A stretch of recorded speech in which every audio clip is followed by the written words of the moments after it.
welcome back for another episode of Reflections.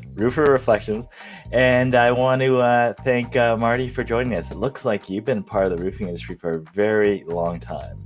Yeah, well, I started my dad was a roofing contractor, and so I grew up around the industry working for him. My first memory of loading roofs was about when I was about 12 years old. Official start of roofing when I was 15. It was the first time I roofed a house by myself. Yeah, that's been quite a while. Did you have other interests? Did you ever think about doing anything else other than roofing on the working side? I always loved, I loved the work.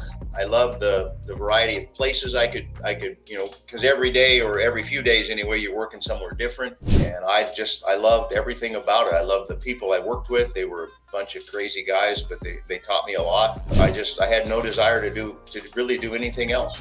You learned a lot. What were some of the lessons?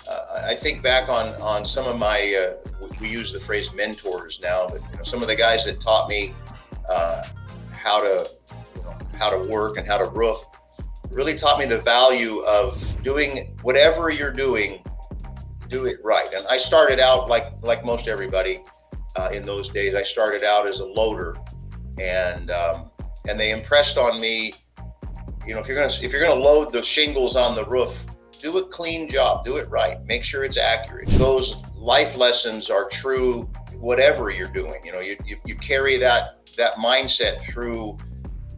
Even today, I think about some of those lessons, and I still talk to some of those guys today.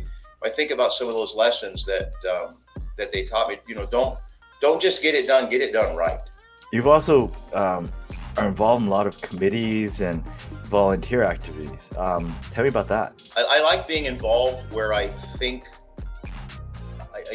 I'm making at least a little bit of a difference. I try to look at what's out there in the industry, and if I can align myself with a committee or a project that isn't just a popularity contest, but it's something that's really going to do something. But I learned a long time ago that there's some of these committees that actually are trying to help and trying to do something good, and so I like to be involved in those kinds of things.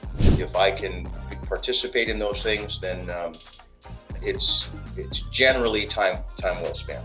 When people approach you that are considering roofing as a career, what do you tell them? I used to laugh and say, get out of it, but I tell them, I tell them now, it's a great career as long as you're willing to work hard, and there's no shortcuts.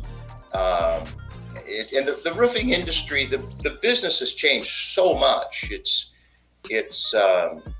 I think back on my youth and the way I started and all the exposure that I was able to get, because literally starting from sweeping the yard all the way through to running a company, it's all hard work, and you have to have the desire or the willingness to do whatever needs to be done. So if somebody wants to start a business or wants to start into roofing, I tell them it's a great career, it's a great job, good. You'll meet good people, but you got to be willing to work hard.